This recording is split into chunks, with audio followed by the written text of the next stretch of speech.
किसान साथियों, कम लागत में ज्यादा उपज के लिए बुआई से पूर्व इफ्को नैनो डीएपी से बीज उपचार जरूर करें। बाजरा व तिल जैसी फसलों के लिए प्रति किलो बीज में 10 मिलीलीटर नैनो डीएपी का इस्तेमाल बीज उपचार में करें। कपास के लिए प्रति किलो बीज में 20 मिलीलीटर नैनो डीएपी का इस्तेमाल बीजोपचार में करें। गंवार, चौला, मूंग, उड़द, मक्का जैसी फसलों के लिए प्रति किलो बीज में 5 मिलीलीटर नैनो डीएपी से बीजोपचार करें। मूंगफली, सोयाबीन के प्रति किलो बीज में 2.5 मिलीलीटर नैनो डीएपी का इस्तेमाल बीजोपचार में करें। पौध वाली फसलों के लिए 1 लीटर पानी में 5 मिलीलीटर नैनो डीएपी मिलाकर जड़ का उपचार करें। इफ्को नैनो डीएपी का वादा, खर्चा कम और उत्पादन ज्यादा। किसान साथियों, कम लागत में ज्यादा उपज के लिए बुआई से पूर्व इफ्को नैनो डीएपी से बीज उपचार जरूर करें। बाजरा व तिल जैसी फसलों के लिए प्रति किलो बीज में 10 मिलीलीटर नैनो डीएपी का इस्तेमाल बीजोपचार में करें। कपास के लिए प्रति किलो बीज में 20 मिलीलीटर नैनो डीएपी का इस्तेमाल बीजोपचार में करें। गंवार, चौला, मूंग, उड़द, मक्का जैसी फसलों के लिए प्रति किलो बीज में 5 मिलीलीटर नैनो डीएपी से बीजोपचार करें। मूंगफली, सोयाबीन के प्रति किलो बीज में 2.5 मिलीलीटर नैनो डीएपी का इस्तेमाल बीजोपचार में करें। पौध वाली फसलों के लिए 1 लीटर पानी में 5 मिलीलीटर नैनो डीएपी मिलाकर जड़ का उपचार करें। इफ्को नैनो डीएपी का वादा, खर्चा कम और उत्पादन ज्यादा।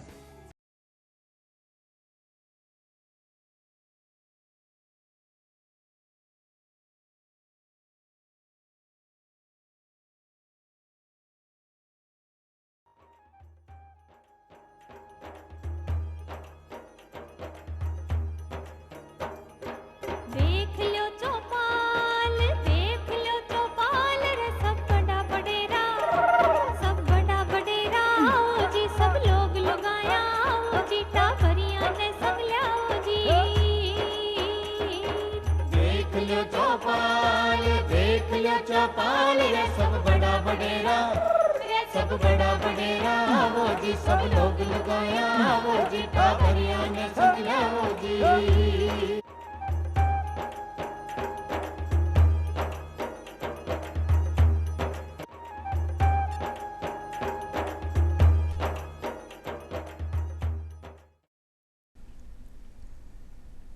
चौपाल देख बड़ा सबड़ा भाई और बहना न राम राम। भाई बहना, यातायात का सामान्य नियम की तो आपन सब ने थोड़ी बहुत जानकारी हो गई है, लेकिन केवल बाएं चालनो चाहे या लाल बत्ती पर रुक जानो चाहे या शराब पीर गाड़ी न चलानो चाहे, ऐशान का जो नियम है यहाँ तो पालन करना ही है। लेकिन यहाँ के अलावा भी बहुत सारा नियम है। अगर मैं थाने क्यों कि भाई लाल बत्ती पर केवल वाहन चालका ने नहीं रुकना चाहे बल्कि पैदल चालका ने भी रुकना चाहे, तो आप सब बहुत सारा लोगों ने यह जानकारी भी कौन, बहुत सारा नियम अशान का है जो आपने जानबो और वहाँ को पालन करबो जरूरी है। क्योंकि अगर वहाँ को आप पालन कर रहे हैं तो संभावित दुर्घटना से बचो जा सके है और आपनो जीवन की रक्षा भी करी जा सके। तमाम जानकारी लेर के भाई सड़क पर यातायात का कौन सा नियम है और वहाँ पालन कर आप दुर्घटना से कहीं बच सका। ये सब जानकारी लेर आज अपने कार्यक्रम में 2 मेहमान आमंत्रित हैं। पहला मेहमान श्री प्रवीण कुमार जी हैं। प्रवीण कुमार जी पुलिस इंस्पेक्टर हैं, जाने ताकि ड्रेस भी कह ही रही है कि भाई साहब पुलिस में होते और यातायात शिक्षा में आप काम करो। दूसरा विशेषज्ञ श्री नरेंद्र जी अरोड़ा साहब। राम राम साहब। नरेंद्र जी सीईओ है एकजुट संस्थान। प्रवीण जी, जो मैं 2-3 नियम की जो सामान्य जानकारी है, यहाँ के अलावा और कौन सा नियम है जो माँ का भाई बहना ने जानना चाहिए? बिल्कुल, नियम को अगर अपन शॉर्ट में बात करें तो वो बताता हूँ कि 5 अक्षर ले लेते हैं अपन। रसम ओवर, जैसे आर का मतलब है रेड लाइट का पालन करना चाहिए, एस का मतलब स्टॉप लाइन का पालन करना चाहिए, एम का मतलब मोबाइल से बात नहीं करनी चाहिए, और ओवर का मतलब ओवर स्पीड नहीं करनी चाहिए, डब्ल्यू का मतलब रॉन्ग साइड नहीं जाना चाहिए, और आर का मतलब रेस ड्राइविंग नहीं करनी चाहिए। ये मोटर व्हीकल एक्ट की 184 नंबर धारा मैंने आपको उसके 6 पॉइंट आपको समझा दिए। रसम ओवर जी, तो रसम अगर नहीं निभाएंगे तो आप कसम टूट जाएगी। एक जो सुनहरा 10 नियम भी एक यातायात शिक्षा का है, वे है यातायात नियम का। देखो, नियम तो खूब सारे हैं जैसे, लेकिन सबसे ज़्यादा जो दुर्घटनाएं हो रही है वो बिना हेलमेट के हो रही हैं। है ना। तो बिना हेलमेट पहनोगे तो 194 की जो धारा है डी उसमें आ जाएगा। लेकिन जैसे आम आदमी को ABCD ये समझ में नहीं आती, उनको ये समझना चाहिए कि हेलमेट अगर बात करें तो हेलमेट लेने जाएं तो ओरिजिनल हेलमेट कैसा होगा। तो सबसे पहले फुल कवर्ड होगा, स्ट्रिप लगी हुई होगी, चश्मा उसका जो शीशा होगा अच्छी क्वालिटी का होगा, और तो और उसके अंदर ISI का जो उसमें चिन्ह होगा और BIS का QR कोड होगा। तो ISI का नाम बदल के ही 1984 में BIS कर दिया था। मतलब जो हेलमेट भी है तो वो गुणवत्ता वाला लेना चाहिए, यानी नहीं कि भाई कोई टोपी नुमा ले लियो और खाली लेने से ही पार नहीं पड़ेगी। कई लोग उसको जैसे रिस्ट में टांग लेंगे, कई यहाँ टांग लेंगे, कई भाभी जी तो गोद में लेके बैठ जाएंगे जैसे कोई बच्चा बैठा हो। तो उनको जो जिसकी चीज जहाँ है, जैसे पगड़ी है तो पगड़ी तो सर पे शानदार खिल रही है आपकी, ऐसे हेलमेट भी शानदार खिलता है और वो जब भी हिलता विलता नहीं है, उसका स्ट्रिप लगी होनी चाहिए। जैसे हेलमेट को आप दूल्हा समझो, खोपड़ी को दुल्हन, अगर इनका गठबंधन नहीं करेंगे तो दूल्हे राजा भाग जाएंगे, तो जीवन से आप भी महरूम रह जाएंगे। अच्छा नरेंद्र जी, जो नियम की बात प्रवीण जी बता रहा है, तो मतलब पालन क्यों जरूरी है आखिर? क्यों क्या अब जाने हेलमेट की बात है, बहुत सारे के साथ मन तो गर्मी ला गया, गर्मी को मौसम है, या मन तो सुहावक होने, या मन तो जल्दी है, अब लाल बत्ती ने अगर पार न करूँ तो मन तो देर हो जाए। वहाँ का अपना तर्क है, मोबाइल पर बात हमारा तो इम्पोर्टेंट फ़ोन है, मैं तो न सुनूँ तो हमारी दिक्कत।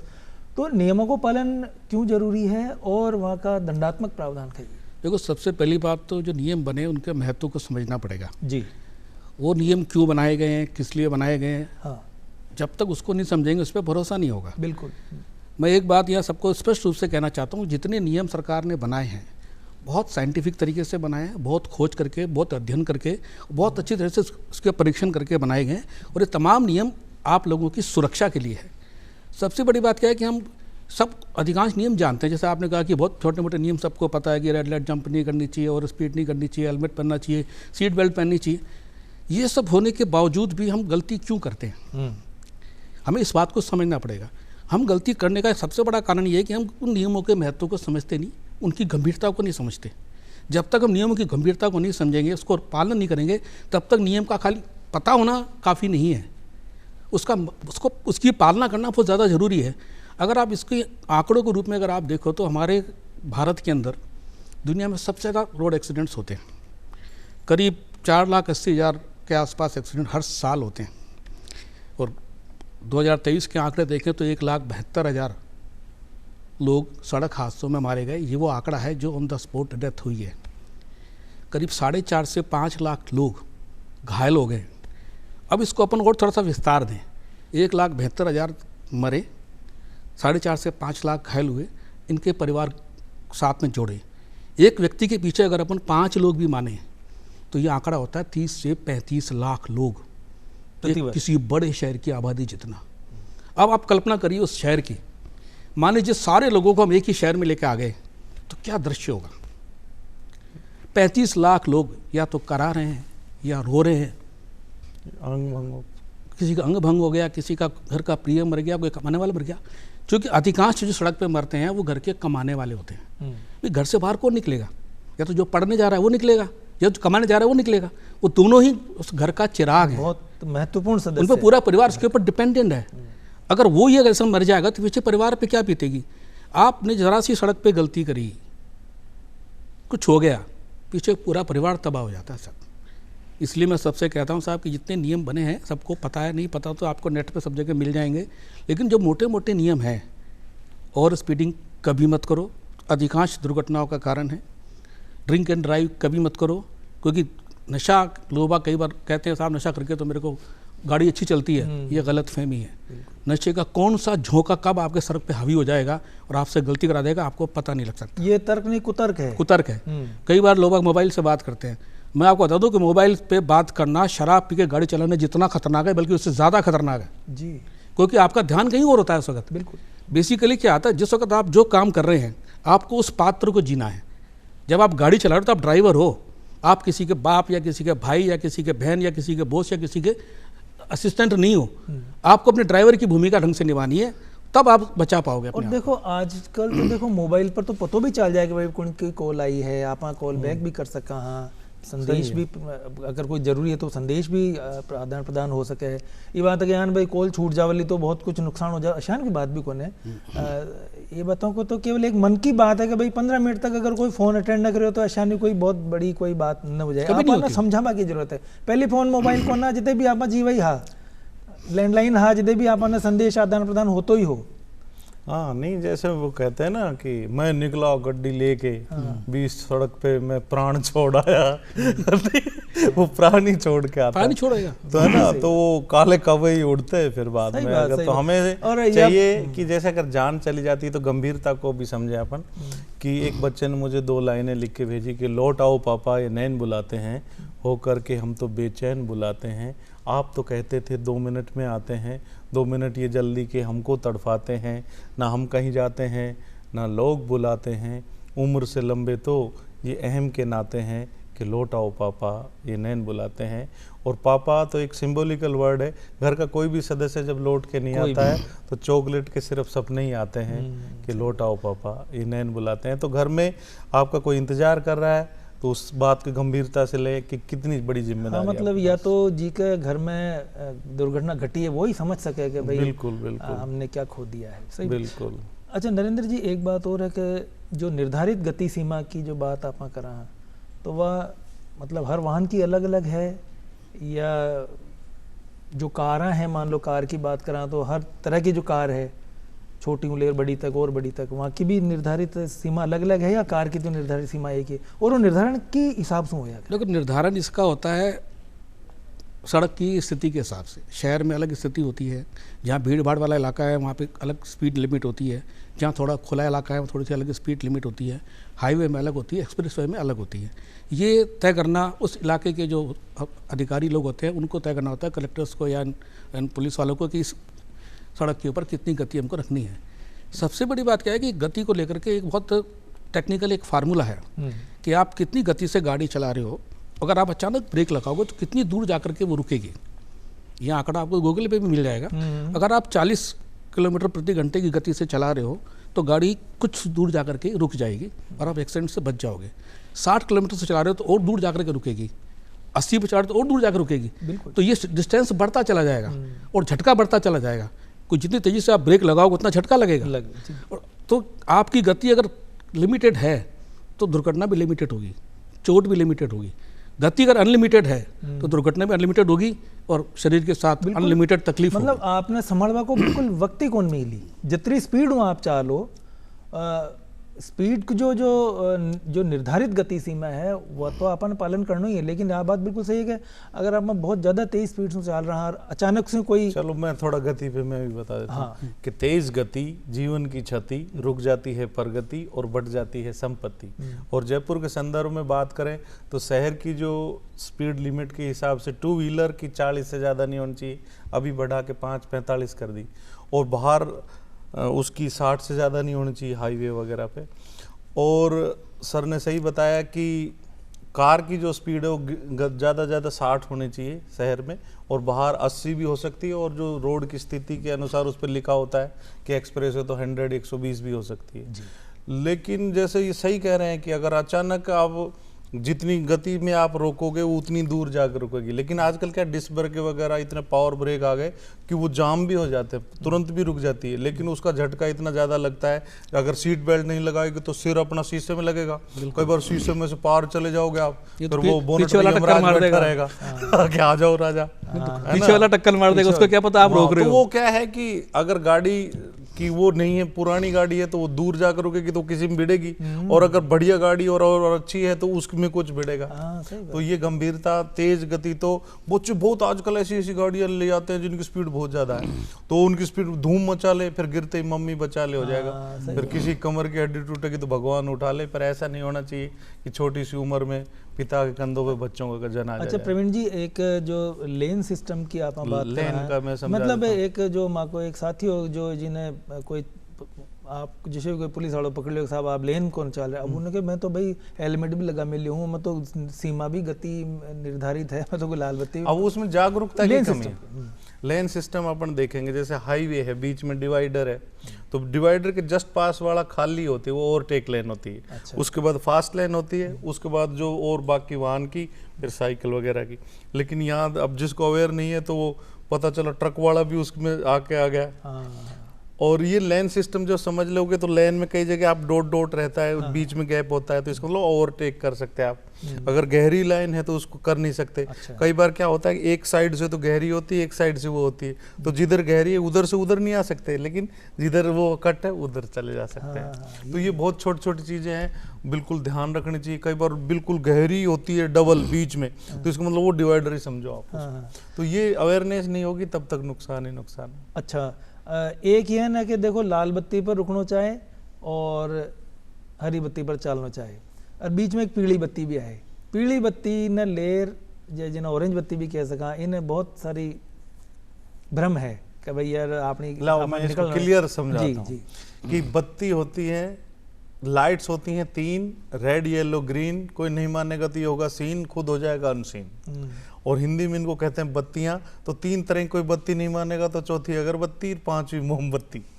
ठीक है साहब। और इसके अलावा क्या होता है, जो बत्ती जो सबसे डेंजर अगर बत्ती कहेंगे तो जवाब होगा भाई रेड होती है। लेकिन एक्सीडेंट वाइज सर ने सही कहा, पीली बत्ती में सबसे ज्यादा बहुत ज्यादा एक्सीडेंट होता है, क्योंकि उसकी टाइमिंग बड़ी बेकार है। 4 या 5 सेकंड जलती है, उसमें इंसान सोचता मैं निकल जाऊंगा, दूसरा सोचता मैं भी निकल जाऊंगा, फिर दोनों भाई मिलकर निकल जाते हैं। तो हमें उनको इसीलिए हंसा हंसा के समझाते हैं कि भाई देख ये इसमें नुकसान तो बहुत बड़ा है। तो बच्चे मानते नहीं है, जैसे ही होती है चलो चल पड़े, बड़े भी नहीं मानते। कई बार आपने देखा होगा कि साइड से जाके लेफ्ट से जाकर यूं घूम के फिर आ जाते हैं लोग। तो ये बहुत सारी छोटी छोटी कमियां हैं जो अपने को मिल बांट के समझानी है और जान बचानी। और एक चीज़ मैं आपको और बताऊं बत्ती के बारे में। बत्ती का कंसेप्ट जब आया था तो ये सोच करके आया था कि बत्ती लगा देंगे हम तो उससे ट्रैफिक कंट्रोल हो जाएगा, वहाँ हमको पुलिस वाला खड़ा नहीं करना पड़ेगा। मेरे ख्याल से ऐसे चुनिंदा देशों में हमारा देश है जहाँ पर रेड लाइट पे भी पुलिस वालों को खड़ा करना पड़ता है। भाई रेड लाइट आपके लिए लगाई है ना, उसमें निर्देश है ना आपके पास, उसको पालना करो। बिल्कुल फिर पुलिस वाले की वहाँ क्या जरूरत है? बिल्कुल। अब हर जगह कैमरे लग गए, अब घर पे चालान आने लग गए हर चीज की। नो पार्किंग में भी गाड़ी है तो चालान आ जाएगा। कैमरों से बहुत ज्यादा कंट्रोल है। तो जैसे अब मानसिकता अगर नहीं बदली तो फिर वो चालान करने पड़ते हैं। लेकिन मतलब प्रवीण जी उनकी जरूरत न पड़नी चाहिए भाई। ये दंडात्मक प्रावधान तो ये बात है कि भाई आप समझवा नहीं तैयार कोनो हो तो फिर दंड तो देनी पड़ेगी। क्योंकि देखो अकल साहब बादाम खाने से नहीं आती है, बचीड़े खाने से भी आती है किसी दिन। लेकिन हम नहीं चाहते कि किसी के बचीड़े या टक्कर लगे। तो टक्कर लगने कोई बड़ा सोल्यूशन नहीं, दूसरे को देख के अपने समझ जाए तो खुशहाल। या यही विषय पर मैं आ रहे हो प्रवीण जी कि कई बार दूसरा की गलतियों भी आपनो एक्सीडेंट हो बिल्कुल होता है। तो आपने कौन सा बातों को ध्यान रखना चाहिए कि भाई दूसरी की गलती भी आप बचा सका, क्योंकि नुकसान दोनों न होई। बिल्कुल आप बिल्कुल सही। हाँ, ये एक परंपरा अपन ने डालनी चाहिए कि कोई भी गलत कर रहा है, चाहे रोड पे ही नहीं कैसे भी जीवन में कुछ भी गलत कर रहा है तो हल्का सा उसको टोका टोकी करनी चाहिए। हो सकता है वो आपको वापस रिवर्ट करके गाली दे दे, गुस्सा दिखाए, वो हो सकता है उसकी जान बचाए। पर जब कभी उस दुर्घटना से वो बच जाएगा तो वो वापस लौट के आएगा और आपकी बात को सराहेगा। तो अच्छा ही हमेशा अच्छा ही रहती है। बिल्कुल। तो इसमें 2 बातें हैं। गलती किसी और की है, चोट आपके साथ लगी, अगर आप नियमों की पालना कर रहे हो तो बहुत संभावना है कि आपको चोट कम लगेगी। आप भी अगर नियम तोड़ रहे हो तो डबल चोट लगेगी। पहली बात तो ये। दूसरी बात, अपने को शुरुआत करनी चाहिए अपने आप से। हमारे यहाँ दिक्कत है हम दूसरे पे उंगली उठाते हैं, ये भूल जाते हैं कि 3 उंगली हमारी तरफ है। हम चाहते हैं कि एक कहावत है मेरे नाटक में डायलॉग है कि देश को गुलामी से आज़ादी तो चाहिए, भगत सिंह मेरे घर में नहीं पड़ोसी के घर में पैदा होना चाहिए। बिल्कुल।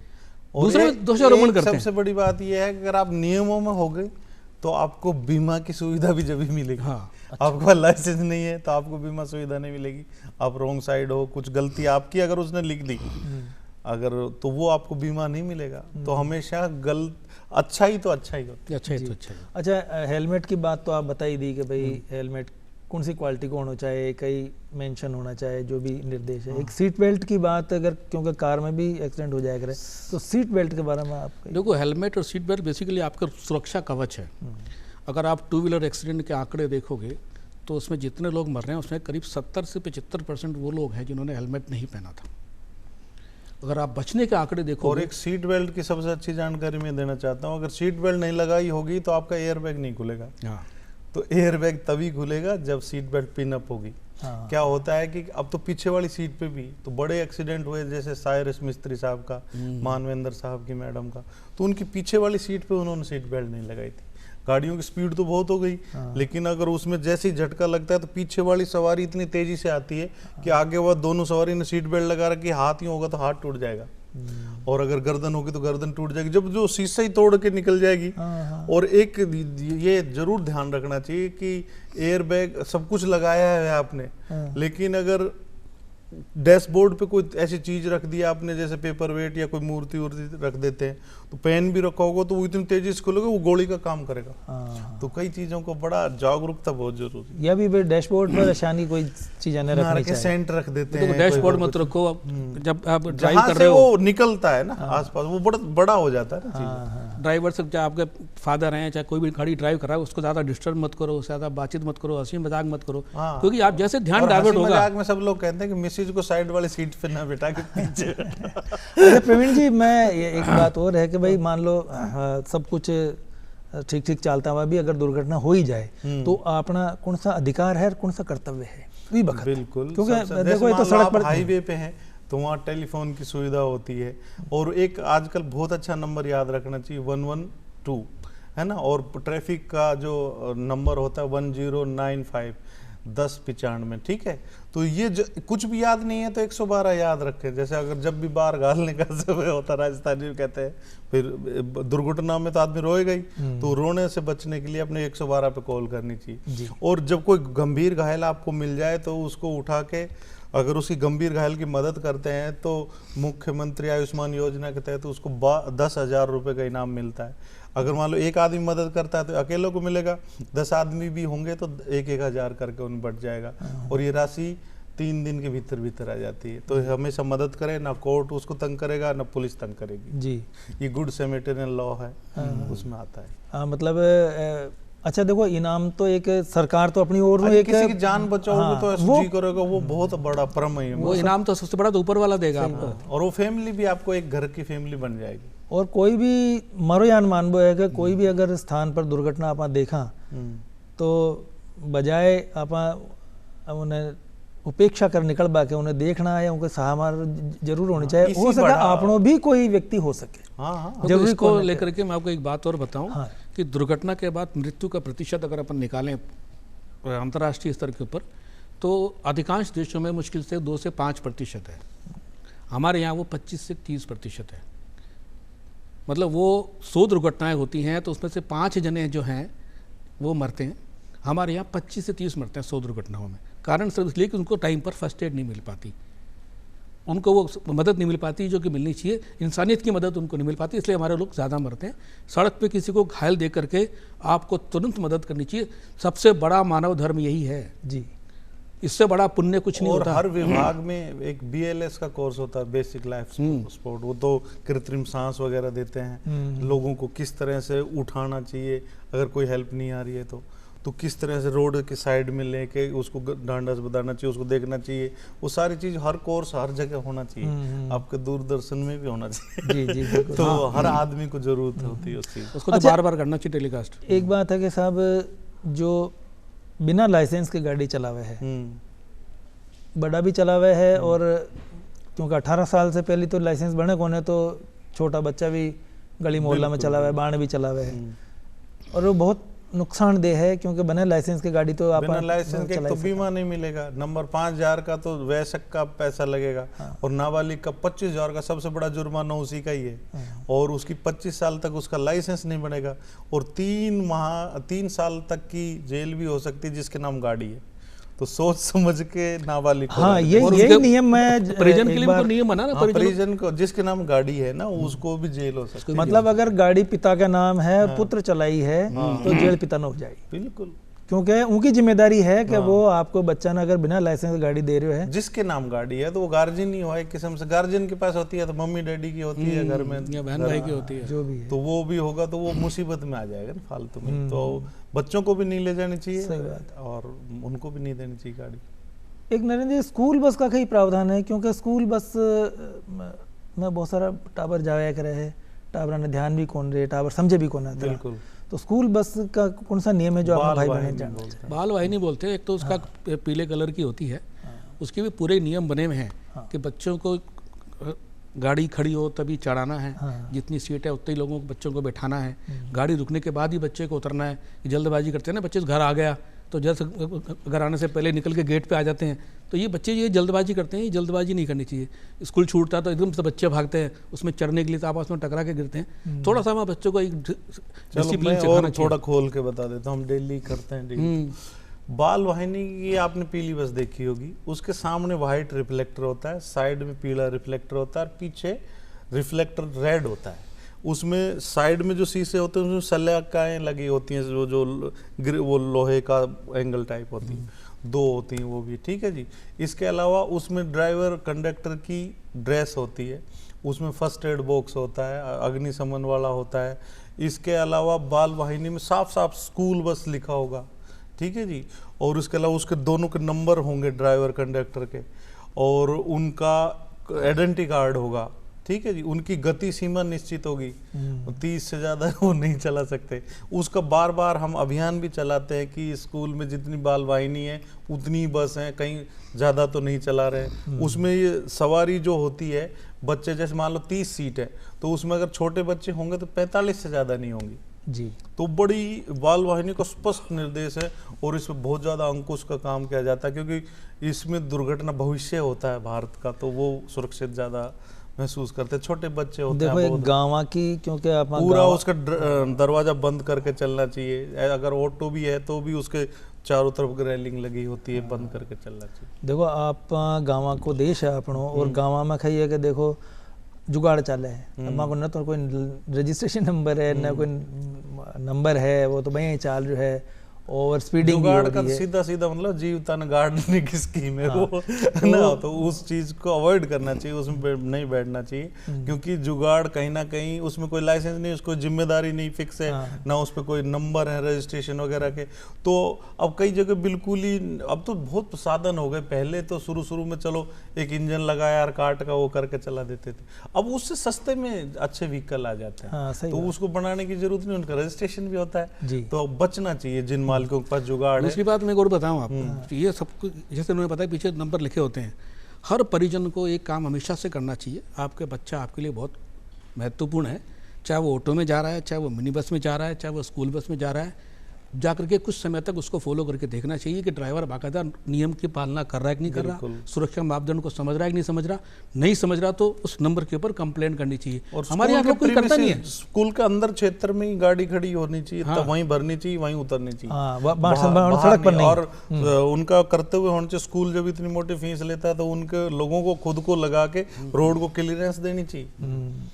तो बहुत बढ़िया, बहुत लोग जागरूक हो रहे हैं और बहुत से कोऑपरेट करते हैं। जयपुर में काफ़ी हम इनकी मीटिंग लेते रहते हैं स्कूल्स वगैरह की, तो बहुत अच्छे लोग वॉलेंटियर लोग होते हैं, ट्रैफिक वार्डन भी हैं, और स्कूल्स के भी जो लोग होते हैं उनमें भी एक ट्रैफिक क्लब बन रहा है बाकायदा, वो बार बार अवेयर करता है उन चीज़ों के लिए।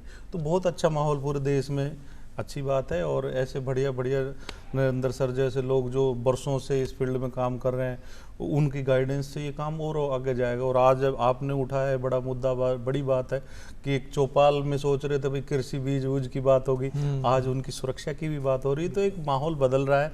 तो और इस बदलाव के लिए मैं कहना चाहता हूँ कि हम चले तो आंधियाँ क्या, तूफान संग में चल पड़ेंगे, सागरों की बात क्या, हिमगिरी भी ढल पड़ेंगे।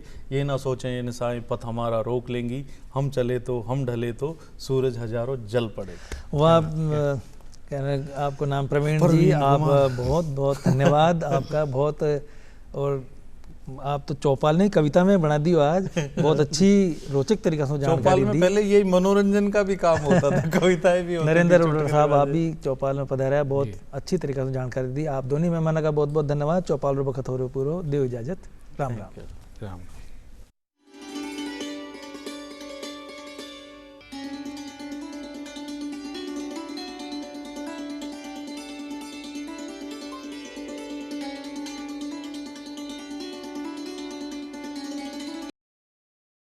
किसान साथियों, कम लागत में ज्यादा उपज के लिए बुआई से पूर्व इफ्को नैनो डीएपी से बीज उपचार जरूर करें। बाजरा व तिल जैसी फसलों के लिए प्रति किलो बीज में 10 मिलीलीटर नैनो डीएपी का इस्तेमाल बीजोपचार में करें। कपास के लिए प्रति किलो बीज में 20 मिलीलीटर नैनो डीएपी का इस्तेमाल बीजोपचार में करें। गंवार, चौला, मूंग, उड़द, मक्का जैसी फसलों के लिए प्रति किलो बीज में 5 मिलीलीटर नैनो डीएपी से बीजोपचार करें। मूंगफली, सोयाबीन के प्रति किलो बीज में 2.5 मिलीलीटर नैनो डीएपी का इस्तेमाल बीजोपचार में करें। पौध वाली फसलों के लिए 1 लीटर पानी में 5 मिलीलीटर नैनो डीएपी मिलाकर जड़ का उपचार करें। इफको नैनो डीएपी का वादा, खर्चा कम और उत्पादन ज़्यादा।